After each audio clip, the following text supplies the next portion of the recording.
പലപ്പോഴും തെറി എന്ന് പറയുന്ന സാധനത്തിന് ഞാൻ ആയുധമായിട്ട് ഉപയോഗിച്ചിട്ടുണ്ട്. 10 കാമന്മാരെ ഞാൻ കൊണ്ട് നടക്കും. ഇനിയിപ്പോൾ എന്ത് ചെയ്യാൻ പറ്റും? അത് എനിക്ക് ഇഷ്ടപ്പെട്ടാൽ ഞാൻ ചെയ്യും. എനിക്കൊന്നും മര്യാദയ്ക്കുള്ള ഒരാളെ കിട്ടത്തില്ലെന്നേ. തനത് പെൺ സങ്കല്പങ്ങൾ എന്നൊക്കെ പറഞ്ഞു കളയും. ഒന്നേതായി ഇപ്പൊ കിട്ടും വായിലിരിക്കുന്നത്. ശരിക്കും പറഞ്ഞു കഴിഞ്ഞാൽ ഞാൻ പ്രതികരിച്ചതൊക്കെ കുറഞ്ഞു പോയി. ശരിക്കും എങ്ങനെ ഇത്ര ധൈര്യം? സത്യസന്ധമായിട്ട് പറഞ്ഞാലേ കേട്ടോണ്ടിരിക്കുമ്പോ എന്തോ ഒരു മിസ്റ്റേക്ക് അല്ലേ, അതങ്ങ് വല്ലാണ്ടങ്ങ് ചൊറി വരുന്നുണ്ടല്ലേ, നാണ്ടിക്കൊണ്ടിരിക്കുക. അത്രയേ ഉള്ളൂ. ഞാൻ എന്ത് പറയാൻ. പേഴ്സണലി ഒരു തരത്തിലും താല്പര്യമില്ലാത്തൊരു മനുഷ്യനാണ് ജിൻഡോ. എനിക്ക് ഷെയ്ഖാൻ്റെ കൊടുത്തപ്പോൾ ഒരു മോശപ്പെട്ട അനുഭവം ഉണ്ടായിട്ട് ഞാനത് എഴുതിയിട്ടുണ്ടായിരുന്നു. മാത്രമല്ല മറ്റ് പെൺകുട്ടികളോടുള്ള ജിൻഡോയുടെ സമീപനം പല രീതികളിൽ പലരും പറഞ്ഞ് 1-2 കാര്യങ്ങൾ ദിയെ കുറിച്ച് ചോദിക്കണമെന്നുണ്ട്. ആർക്കും അറിയാൻ താല്പര്യമില്ലെന്നേ ഇതൊക്കെ. നിങ്ങളിത് എന്തുവാന്ന്. സ്ത്രീ സങ്കല്പത്തിൽ പാചകം അറിയുന്ന കുട്ടിയാണ് നമ്മൾ പെൺകുട്ടിയായിട്ട് ആക്സെപ്റ്റ് ചെയ്യുക. അൻസിബ സാരിയൊക്കെ ഉടുത്ത് ചായയൊക്കെ ഇട്ട് കൊടുത്ത് അൻസിബ ആ വീട്ടിനെ ട്രീറ്റ് ചെയ്തതുപോലെ ജാസ്മിനൊക്കെ അൻസിബനെ കണ്ടു പഠിച്ചൂടെ, ഇങ്ങനെയൊക്കെയുള്ള സാധനം. വ്യക്തി എന്നുള്ള നിലയിൽ സുരേഷ് ഗോപിയെ അംഗീകരിക്കുമ്പോഴും താമര വിരിഞ്ഞതിനോട് എനിക്ക് ഭയങ്കര വിയോജിപ്പ്. 5 പേരെ സെലക്ട് ചെയ്യാൻ പറഞ്ഞാൽ ദിയ ആരെയൊക്കെയാണ് സെലക്ട് ചെയ്യുക ഈ ഘട്ടത്തിൽ? ഇപ്പോൾ ടിക്കറ്റ് ടു ഫിനാലെ നടക്കുന്ന സമയമാണ്. പെർഫോമൻസ് നോക്കുന്നുണ്ട്. ജാസ്മിൻ അത്രയൊന്നും മുമ്പിലല്ല, ഇപ്പോൾ കുറേ പിൻപിലാണ്. പല ടാസ്കുകളിലും പലരും നന്നായിട്ട് പെർഫോം ചെയ്യുന്നുണ്ട്. ഇപ്പോൾ അഭിഷേക് ആയിക്കോട്ടെ, അർജുൻ ആയിക്കോട്ടെ, ഇവരൊക്കെ മുന്നോട്ട് നന്നായിട്ട് പെർഫോം ചെയ്ത് പോകുന്ന ആൾക്കാരാണ്. ഈ അവസരത്തിൽ തന്നെ ഇപ്പോൾ ഫൈനൽ 5ലേക്ക് സെലക്ട് ചെയ്യാൻ പറഞ്ഞാൽ എത്ര പേര്, ആരൊക്കെ, എന്തുകൊണ്ട്? ടിക്കറ്റ് ഫിനാലെ എന്ന് പറയുന്നത് ഒരു പാറ്റേൺ മാത്രമാണ്. ഞാൻ ഇതുവരെ കണ്ട ഗെയിമിനെ വിലയിരുത്തിയിട്ട് ജാസ്മിൻ ബെസ്റ്റായിട്ട് പെർഫോം ചെയ്തിട്ടുള്ള ഒരു കണ്ടസ്റ്റൻ്റ് തന്നെയാണ്. ടിക്കറ്റ് ഫിനാലയിൽ ജാസ്മിന് സാധിച്ചിട്ടില്ല. 2 പോയിന്റ് മാത്രമേ കിട്ടിയിട്ടുണ്ടായിരുന്നുള്ളൂ. അത് വെച്ച് നോക്കുകയാണെന്നുണ്ടെങ്കിൽ ഫിസിക്കൽ ടാസ്കിലൊക്കെ അത്യാവശ്യം നല്ല രീതിയിൽ ഹാൻഡിൽ ചെയ്യാൻ പറ്റിയത് അഭിഷേകിനാണ്.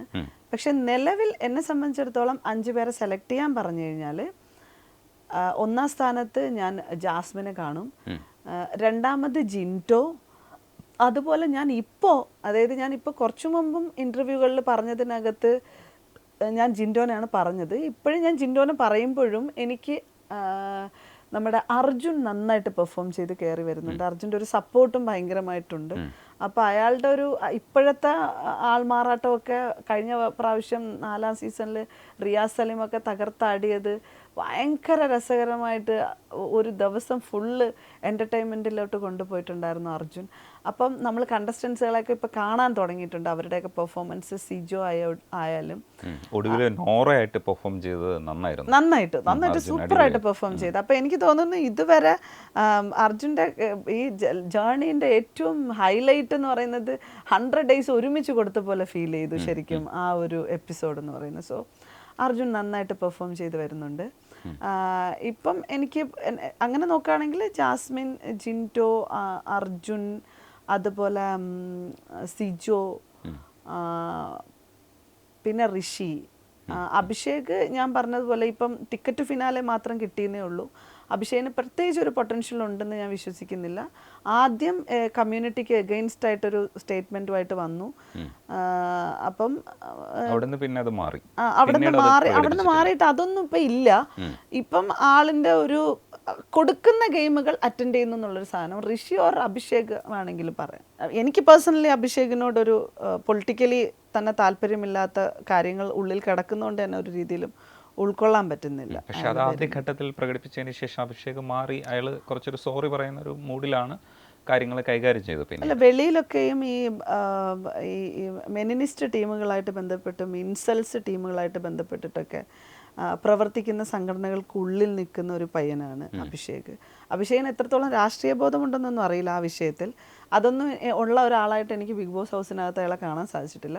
അയാൾ എങ്ങനെയോ അതിൻ്റെ ഉള്ളിൽ പെട്ടുപോയതായിട്ടാണ് എനിക്ക് ഫീൽ ചെയ്യാൻ സാധിച്ചത്. പക്ഷേ പുറത്ത് അയാൾ കമ്മ്യൂണിറ്റിയെ പറ്റിയിട്ട് സംസാരിക്കുന്ന ഒരു അലിഗേഷൻ ഞാനിങ്ങനെ കേട്ടിട്ടുണ്ടായിരുന്നു. അപ്പോൾ അതിനകത്ത് വളരെ മോശപ്പെട്ട രീതിയിൽ സംസാരിക്കുന്ന ഒരാളെ കണ്ടു. അപ്പോൾ അതെനിക്ക് അത്ര മൈനോറിറ്റി മനുഷ്യരാണ്, അവർക്ക് വേണ്ടി ഞാൻ സംസാരിക്കുന്നുണ്ട്. അപ്പം LGBT കമ്മ്യൂണിറ്റിക്ക് വേണ്ടി ഞാൻ സംസാരിച്ചുകൊണ്ടിരിക്കുമ്പോൾ തീർച്ചയായിട്ടും അവർക്കെതിരെ ഭയങ്കരമായ മോശപ്പെട്ട അലിഗേഷൻസ് വരുന്ന മനുഷ്യരോട് എനിക്കൊരു രീതിയിലും ഉൾക്കൊള്ളാനോ എടുക്കാനോ പറ്റാറില്ല.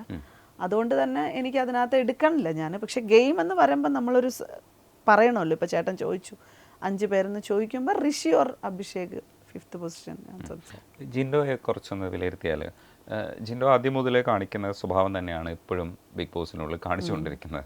എന്താണെന്ന് ഭയങ്കര വിസിബിളാണ്, നമുക്കറിയാം ജിൻഡോ എന്തൊക്കെ ഗെയിമാണ് കളിക്കുന്നത് എന്നുള്ളത്. പക്ഷെ ആ ഗെയിം കളിച്ചിട്ടാണെങ്കിലും ആ ഗെയിം കളിക്കാനാണല്ലോ നമ്മളവിടെ പോയത്.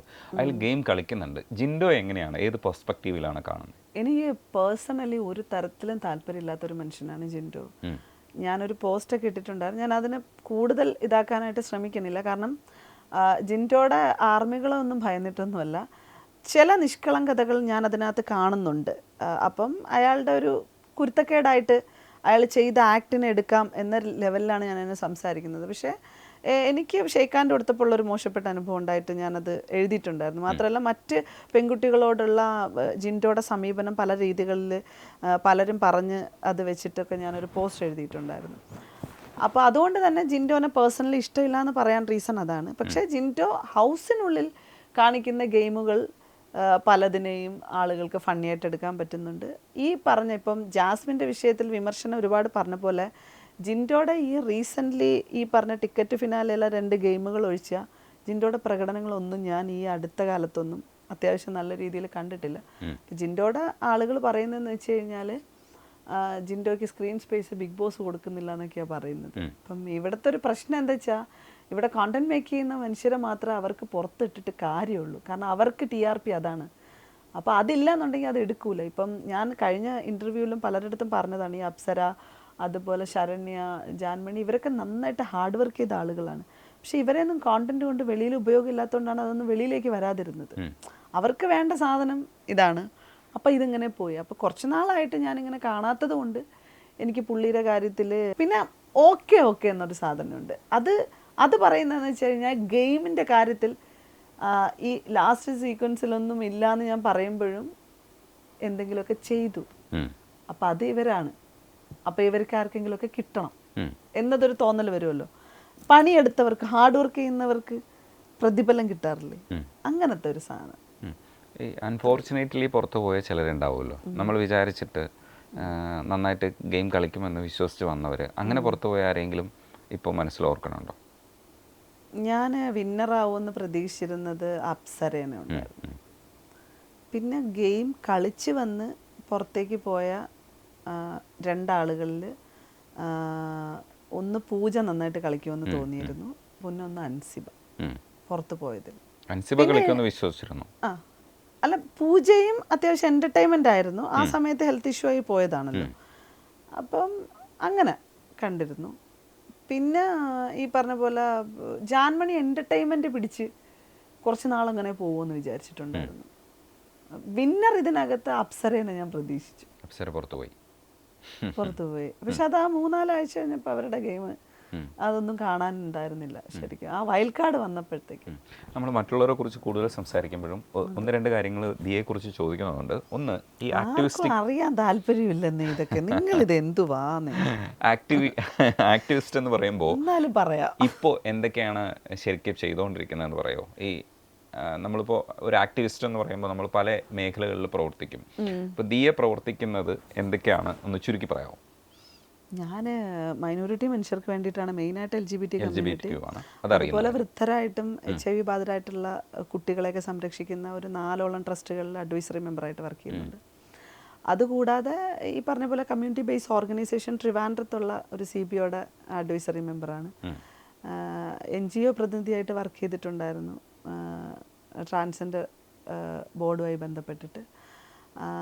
ഇപ്പം കുറച്ച് എന്താ പറയുക, പാവപ്പെട്ട മനുഷ്യരുടെയും വൃദ്ധരായിട്ടുള്ള ആളുകളുടെയും അതുപോലെ മൈനോറിറ്റി മനുഷ്യരുടെയും ഒക്കെ ചേർത്തിട്ട് മൊത്തത്തിലൊരു 10-12ഓളം ഇടങ്ങളിൽ ഞാൻ അഡ്വൈസറി മെമ്പറായിട്ട് വർക്ക് ചെയ്യുന്നുണ്ട്. മോട്ടിവേഷൻ സ്പീക്കറായിട്ട് നിൽക്കുന്നുണ്ട്. പലർക്കും അഡ്വൈസ് കൊടുക്കാറുണ്ട്. അവർക്കുള്ള ഹെൽത്ത്, നിയമ സംവിധാനങ്ങൾ എന്തെങ്കിലുമൊക്കെ ഉണ്ടെങ്കിൽ. പിന്നെ വുമൺ റൈറ്റുമായി ബന്ധപ്പെട്ടിട്ട് എൻ്റെ 2-3 സംഘടനകളിൽ ഞാൻ പ്രവർത്തിക്കുന്നുണ്ട്. അപ്പം ഇതെല്ലാം എൻ്റെ മൂവ്മെൻറ്റിൻ്റെയൊക്കെ ഭാഗമായിട്ടും കൂടെ വർക്ക് ചെയ്യുന്ന ഇടങ്ങളും കൂടിയാണ്. അപ്പം ഇത്തരം സ്പേസുകൾ സത്യം പറഞ്ഞാൽ ആദ്യമായിട്ടാണ് ഒരാൾ വന്നിട്ട് എന്താ ചെയ്യുന്നതെന്ന് ചോദിക്കുന്നത് കൊണ്ടിട്ട് ഞാൻ പറയുന്നത്. ഞാൻ കുറേ കാര്യങ്ങൾ ചെയ്യുന്നുണ്ട്. പക്ഷെ അത് ഇവിടെ ഇപ്പം ചർച്ചയാകുകയും ആക്ടിവിസം എന്താണെന്ന് പറഞ്ഞ് അതിനെ ഒരു തരം ചൂഷണം ചെയ്യുന്ന രീതിയിലേക്ക് സംസാരിച്ചിടത്താണ് നമുക്കിതൊക്കെ സംസാരിക്കേണ്ടി വരുന്നതെന്നുള്ളതാണ്.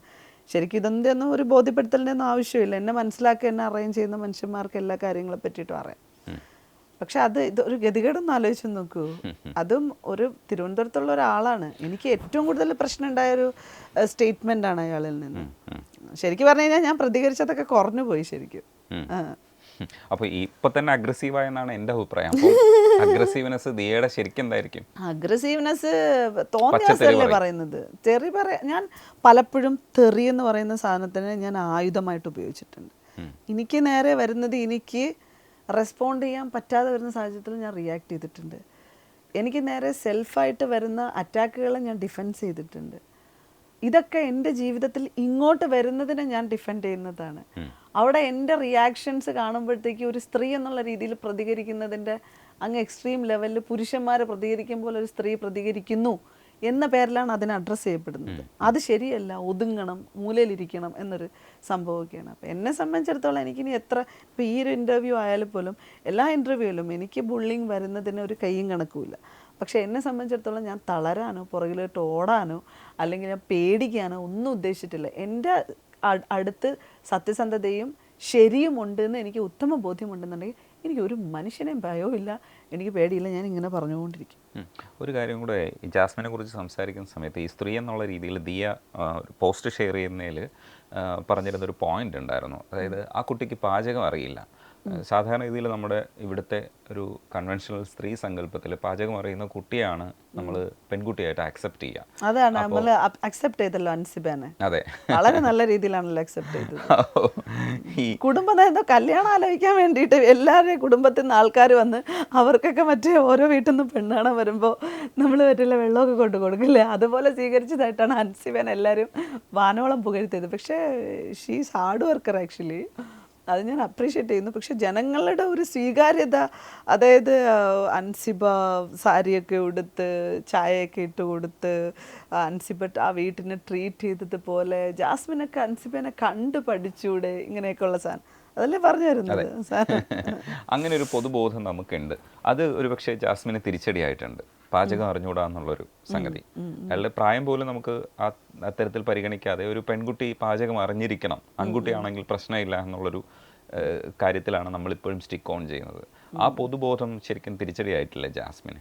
എൻ്റെ പൊന്ന് രജനീഷ് ചേട്ടാ, സത്യം പറഞ്ഞു കഴിഞ്ഞാൽ പുരുഷന്മാർ നല്ല അസലായിട്ട് പാചകം ചെയ്യുന്ന കാലഘട്ടമാണ് നമ്മളത്. എന്തിനാണെന്നറിയില്ല, ഒരു റിയാലിറ്റി ഷോയിൽ ഒരു പെൺകുട്ടിയെ കണ്ട് മാത്രമേ ഇതിനെ ഇങ്ങനെയൊക്കെ കൊണ്ടുപോകണത്. എന്ത് രസമായിട്ട് പാചകം ചെയ്യുന്ന ആൾക്കാരെന്ന് പറയും. എൻ്റെ വീട്ടിലൊക്കെ എൻ്റെ വാപ്പ ആയിക്കോട്ടെ എല്ലാവരും അടിപൊളിയായിട്ട് പാചകം ചെയ്യും. എനിക്ക് തോന്നുന്നു ഇവിടുത്തെ ഒരുവിധം പുരുഷന്മാരും കുടുംബത്തിനുള്ളിൽ പാചകം ചെയ്യുന്ന ആളുകളൊക്കെയാണ്. അപ്പോൾ ഈ കുലസ്ത്രീ സങ്കല്പത്തിൻ്റെ വേറൊരു എക്സ്ട്രീം വേർഷനാണ് ഈ സാധനങ്ങളൊക്കെ കൊണ്ടുപോകുന്നതെന്ന് പറയുന്നത്. ഈ പെൺകുട്ടി പാചകം ചെയ്യണം, പാചകം പഠിച്ചിരിക്കണം, അതില്ലെന്നുണ്ടെങ്കിൽ അത് നമ്മളുടെ സമൂഹത്തിലെ സ്ത്രീ സങ്കല്പങ്ങളിൽ പെടുന്ന ഒരു സാധനമല്ല എന്നൊക്കെ പറയുന്നത്. ശരിക്കും പറഞ്ഞാൽ പാചകം ചെയ്യുന്ന നളന്മാരെയൊക്കെയും അപമാനിക്കുന്ന പോലത്തെ ഒരു കോട്ടിങ്ങാണ് ഈ സാധനങ്ങളൊക്കെ ചോദിക്കുന്നതും പറയുന്നതൊക്കെ. അതുകൊണ്ട് തന്നെ ദയവ് ചെയ്ത് നല്ല നല്ല പാചകക്കാരായിട്ടുള്ള ചേട്ടന്മാർ നിങ്ങൾ അങ്ങോട്ട് ഹൈഡ് ചെയ്ത് ഒതുക്കിയിട്ട് സ്ത്രീ സങ്കല്പങ്ങൾ മാത്രം വീണ്ടും വീണ്ടും കൊണ്ടുവരുന്നതിനെതിരെ നിങ്ങൾ ശക്തമായി പ്രതികരിക്കും. ജീവിതം എങ്ങനെ പോകുന്നു? എനിക്ക് കുറച്ചറിയാവുന്നേ ഉള്ളൂ. ഞാൻ ഈ ബേസിക് അറിയാം. എന്താ വെച്ചാൽ പട്ടിണി കിടക്കില്ല ഒരിക്കലും. ഇതാണ് ഞാൻ പറഞ്ഞത്. അത് മതി. നമ്മൾ മാറി താമസിക്കുമ്പോൾ തീർച്ചയായിട്ടും അത് പഠിച്ചല്ലേ പറ്റൂ. അത് എറണാകുളത്തേക്ക് വന്നതിന് ശേഷം തീർച്ചയായിട്ടും പാചകം പഠിച്ചേ പറ്റൂ എന്നൊരവസ്ഥയിൽ നമ്മൾ പഠിക്കും. സാധാരണ പുരുഷന്മാരുണ്ടാക്കുന്ന ഭക്ഷണം ഭയങ്കര രസമാണ്. അല്ല, എനിക്ക് ഭയങ്കര ഇഷ്ടമാണ്. എൻ്റെ ഫ്രണ്ട്സൊക്കെ ചിലരൊക്കെ ഉണ്ടാക്കുമ്പോൾ ഞാൻ അത്ഭുതത്തോടുകൂടി ഇങ്ങനെ കണ്ണ് തള്ളി നിൽക്കും.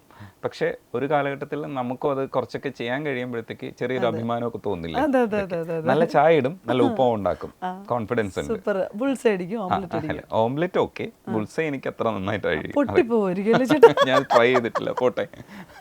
നല്ല കാര്യമാണ്. അല്ല, അത്രയൊക്കെ എത്താൻ പറ്റിയല്ലോ നമുക്ക്. അത് തന്നെ നമ്മൾ ഒരു അഭിമാനമായിട്ട് കാണണം. കാരണം അത്രയെങ്കിലും പഠിച്ചെടുക്കാൻ പറ്റിയല്ലോ. കാരണം അവിടെ ഈ തനത് സ്ത്രീ സങ്കല്പം എന്ന് പറഞ്ഞ സാധനം നമ്മുടെ അമ്മമാരൊക്കെ കിടന്ന് കഷ്ടപ്പെടുമ്പോൾ അതിന്റെ പകുതിയെങ്കിലും നമുക്ക് ചെയ്യാൻ കഴിഞ്ഞാൽ നല്ലതാണ്. ഇല്ലെങ്കിൽ അത് മടി പിടിച്ചിരിക്കുമ്പോൾ നമ്മൾ ഏറ്റവും കൂടുതൽ അവരെ കാണുന്ന സമയത്ത് നമുക്കത് മനസ്സിലാക്കാൻ പറ്റും. അതിനപ്പുറത്തേക്ക് വേറെ ചിന്തയൊന്നും വേണ്ട. പിന്നെ ഇത് സ്വന്തമായിട്ട് ചെയ്യുന്നതിൻ്റെ ഒരു എക്സൈറ്റ്മെന്റും ഒരു രസമൊക്കെ ഉള്ളവർ അത് കൂടുതൽ പഠിക്കുക എന്നുള്ളതാണ്. അത് കൂടുതലും അങ്ങനെ പുരുഷന്മാരെ കാണുന്ന സമയത്തും എനിക്ക് ഭയങ്കര ഇഷ്ടമാണ്. അപ്പം ഈ നളൻ എന്ന പേരിൽ തന്നെ പാചകം ചെയ്യുന്ന ഒരു മനുഷ്യനെ എനിക്ക് ചോറ് വാരിത്തരുമ്പോൾ ഞാൻ ആദ്യമായിട്ടാണ് ഒരു പുരുഷൻ വാരിത്തരുന്നത് ചോറ് കഴിക്കുന്നത്. അതിൻ്റെ ഒരു എക്സൈറ്റ്മെന്റ് ഭയങ്കര രസമാണ്. കേൾക്കുന്നുണ്ടെങ്കിൽ കേട്ടോ, നിങ്ങൾ തീർച്ചയായിട്ടും നല്ലൊരു കാര്യമാണ് ചെയ്തത്. അപ്പോൾ ഇത് കാര്യങ്ങളിലേക്ക് വന്നാൽ ഇപ്പോൾ ഒറ്റാം തടിയായിട്ട് ഇങ്ങനെ പോകുമ്പോഴും റിലേഷൻഷിപ്പും കാര്യങ്ങളും ഒക്കെ അവിടെ ഇവിടെ ബ്രേക്കപ്പ് ആവുകയൊക്കെ ചെയ്യുന്നുണ്ടെന്നാണ് ഞാൻ വിശ്വസിക്കുന്നത്. അറിഞ്ഞൂടാ കേട്ടോ, പേഴ്സണലാണ്. പക്ഷെ ഹാപ്പിനെസ് ഉണ്ടോ ഇതിനകത്ത്? എങ്ങനെയാണ് നിങ്ങളുടെ ഒരു ഹാപ്പിനെസ് ഇൻഡെക്സ്? ഭയങ്കര കഷ്ടാണെന്നേ. എനിക്കൊന്നും മര്യാദക്കുള്ള ഒരാളെ കിട്ടത്തില്ലെന്നേ. നാക്ക് പ്രശ്നമാണ്. അയ്യോ, അവിടെ വരുമ്പോഴത്തേക്കും നമ്മള് തനത് പെൺ സങ്കല്പങ്ങൾ എന്നൊക്കെ പറഞ്ഞു കളഞ്ഞിട്ട് ഒന്നേതാ ഇപ്പൊ കിട്ടും വായിലിരിക്കുന്നത്. അങ്ങനെയൊക്കെ അങ്ങ് പോകുന്നു എന്ന് മാത്രമേ പറയാനുള്ളൂ. റിലേഷൻഷിപ്പിനെ പറ്റിയിട്ട്, റിലേഷൻഷിപ്പ് ഒരു 4-5 കൊല്ലമായിട്ടുള്ളൊരു റിലേഷൻഷിപ്പ് ഉണ്ട്. അതിങ്ങനെ തട്ടിയും മുട്ടിയും തട്ടിയും ഒക്കെ പോകുന്ന രീതിയിൽ അങ്ങനെ പൊയ്ക്കൊണ്ടിരിപ്പുണ്ട്. ഇപ്പം എന്താ പറയുക, നിലവിൽ ഞാൻ ഡിവോഴ്സ് ആയിട്ടില്ല ഇതുവരയ്ക്കും. അപ്പോൾ പിന്നെ ഇനിയിപ്പം ചുമ്മാ അല്ല, ഇനിയിപ്പം ജാസ്മിനെ സപ്പോർട്ട് ചെയ്യണമെന്നൊക്കെ പറയുന്നുണ്ട്. ഇതിനു മുമ്പ് വേറെ റിലേഷൻഷിപ്പുകളൊക്കെ ഉണ്ടായിട്ടുണ്ട്. എന്നെ സംബന്ധിച്ചിടത്തോളം എൻ്റെ ലൈഫ് ഞാനാണ് നിശ്ചയിച്ച് വെച്ചേക്കുന്നത്. എൻ്റെ മൈൻഡ്, എൻ്റെ ബോഡി അതൊക്കെ എങ്ങനെയാണോ ചലിക്കുന്നത് അതിനനുസരിച്ചാണ് എൻ്റെ ജീവിതം മുന്നോട്ട് പോകുന്നത്. ഞാനിപ്പോൾ ഇത് വന്ന് തുറന്ന് സംസാരിക്കുമ്പോഴും ഒളിമറയിൽ ജീവിക്കുന്ന ഇഷ്ടംപോലെ മനുഷ്യരുണ്ട്. ഒളിച്ചും പാത്തും പലതും ചെയ്യുന്ന, സത്യസന്ധതയില്ലാതെ ജീവിതത്തിലുള്ളവർ. ഇപ്പം എൻ്റെ കുടുംബം, എൻ്റെ ഫാമിലി, അവരുടെയൊക്കെ മുമ്പിൽ എൻ്റെ എന്ത് റിലേഷൻഷിപ്പ് ആയിക്കോട്ടെ, എൻ്റെ മറ്റു കാര്യങ്ങളായിക്കോട്ടെ, എല്ലാവരും ഞാനത് വളരെ ഓപ്പണപ്പാണ്. ഇപ്പോൾ ഒരു സെക്ഷുവൽ കണക്ഷൻ എന്നുള്ളതിലൊക്കെ അപ്പുറത്തേക്ക് നമുക്കൊരു കമ്പാനിയൻഷിപ്പ്, ഒരു സ്നേഹം, ആത്മാർത്ഥത എന്നൊക്കെ പറഞ്ഞ് മനുഷ്യന്മാരുടെ ഒരു സപ്പോർട്ട് നമുക്കുണ്ടാവണം. അത് പലതരത്തിലുള്ള മനുഷ്യന്മാരിൽ നിന്ന് പല ഇമോഷൻസിലേക്ക് കിട്ടും. സോ അതാണ് സിറ്റുവേഷൻഷിപ്പിലൊക്കെ പലരെയും നമുക്ക് കിട്ടും, സൗഹൃദങ്ങളിലൊക്കെ. അപ്പം നമ്മളിങ്ങനെ നമ്മളെ ജീവിതമൊക്കെ അങ്ങനത്തെ ഒഴുക്കിനനുസരിച്ച് അങ്ങനെ അങ്ങ് പോകുന്നേ. ഈ ഒഴുക്കിൽ തടസ്സം നിൽക്കുന്ന എല്ലാത്തിനെയും നേരിട്ട് നിയമപരമായി നേരിട്ട് പേഴ്സണൽ ലൈഫല്ലേ ചേട്ടാ, നമ്മൾ എന്തെങ്കിലുമൊക്കെ ചെയ്തോണ്ട് പോട്ടെ. ഇനി 10 കാമന്മാരെ ഞാൻ കൊണ്ട് നടക്കും, ഇനിയിപ്പോൾ എന്ത് ചെയ്യാൻ പറ്റും? അത് എനിക്ക് ഇഷ്ടപ്പെട്ടാൽ ഞാൻ ചെയ്യും. അത് എൻ്റെ പേഴ്സണൽ സാധനമാണ്. അതിനെ മറ്റുള്ളവർ ആരും വിഷമിക്കണ്ട. അവരുടെ ആരുടെയും വ്യക്തി ജീവിതത്തിൽ അത് ബാധിക്കുന്നില്ല, ആർക്കും ചൊറി വരുന്നില്ല, ആരേതാക്കും. പക്ഷെ കേട്ടോണ്ടിരിക്കുമ്പോൾ എന്തോ ഒരു മിസ്റ്റേക്ക് അല്ലേ, അതങ്ങ് വല്ലാണ്ടങ്ങ് ചൊറി വരുന്നുണ്ടല്ലേ, നാണ്ടിക്കൊണ്ടിരിക്കുക. അത്രയേ ഉള്ളൂ. ഞാൻ എന്താ പറയാൻ. എങ്ങനെ ഇത്ര ധൈര്യം സത്യസന്ധമായിട്ട് പറഞ്ഞാലേ, ഞാനിതെല്ലാം കണ്ടിട്ട് ഞാൻ വീട്ടിൽ വന്നിട്ട് ഞാൻ നേരത്തെ ഇവിടെ നിങ്ങളെ ക്രൂവിൻ്റെ അടുത്ത് പറഞ്ഞതേ ഉള്ളൂ, ഞാൻ ഇരുന്ന് ചിരിച്ചിരിച്ചിരിച്ചിരിച്ച് മരിക്കും. പക്ഷെ എനിക്ക് ചില കമൻറ്റുകൾ എന്നെ കൊണ്ട് പറ്റില്ല കേട്ടോ. അൺസൈക്കബിൾ സാധനം അതിനൊന്നും ഞാൻ തുടത്തുന്നില്ല. പക്ഷെ ചിലതൊക്കെ ഉണ്ട്. ഇപ്പം ഞാൻ ലാസ്റ്റ് ടൈമിൽ മറ്റേ ആ ഇൻ്റർവ്യൂവിൽ അതിനകത്ത് ട്രോളുകളുണ്ടായിരുന്നു. അമ്മോ, മറ്റേ ജിൻറ്റോ വളിവിടുന്നു എന്നുള്ളൊരു സ്റ്റേറ്റ്മെൻറ്റ് പറഞ്ഞ സമയത്ത് ഇവളുടെ തലയിൽ വളിവിട്ട് ഇടിച്ച് പൊട്ടിക്കണമെന്നൊക്കെ പറയുന്ന സാധനം ഒരാൾ എന്നെ അങ്ങ് ആക്രമിക്കുകയാണ് കേട്ടോ. അങ്ങനെ ഒരു റീൽ എനിക്ക് കിട്ടി. താഴെ വന്നിട്ട്, നിങ്ങൾ സമാധാനപ്പെട്ടല്ലോ, നിങ്ങൾക്ക് സന്തോഷമായല്ലോ, നിങ്ങൾ ചിരിച്ചല്ലോ, എനിക്കത് മതി. ഞാൻ കൊടുത്ത കമൻറ്റാ. സത്യം പറഞ്ഞാൽ അയാൾ ആ റീല് ചെയ്തേക്കണെന്ന് വെച്ചാൽ എന്നെ എന്തോ വെടിവെച്ച് കൊല്ലുന്ന മാതിരിയാണ് അയാൾ ആ റീല് ചെയ്തത്. പക്ഷെ എനിക്ക് അയാളുടെ ആ ഒരു ഫ്രസ്ട്രേഷൻ ഇല്ലേ, അയാൾക്ക് റിലാക്സ് എന്തോ കിട്ടിയതുപോലെ എനിക്ക് തോന്നി. ഞാൻ ചെന്ന് താഴെ കമൻ്റ് ഇട്ടു, നിങ്ങൾക്ക് സമാധാനമായില്ലേ, നിങ്ങൾ റിലാക്സ് അല്ലേ, നിങ്ങൾ ഹാപ്പി ആയോ, നിങ്ങൾ ചിരിച്ചെങ്കിൽ അതാണ് എൻ്റെ വിജയം, നന്ദി, വളരെ നല്ല. അപ്പോൾ അവൻ താഴെ വന്ന് അയ്യടാന്ന് പറഞ്ഞ് ഇങ്ങനെ ഒരു നോട്ടം, ഇങ്ങനെ നോക്കണ ഒരു സാധനമില്ലേ മറ്റേ ഇതില്. ഈ കേസ് കൊടുക്കുന്ന അവസ്ഥയിലേക്ക് എത്തുന്നത് എപ്പോഴാ? അപ്പോൾ ഈ അടുത്ത് ഉണ്ടായി അങ്ങനെ ഒരു കേസ്.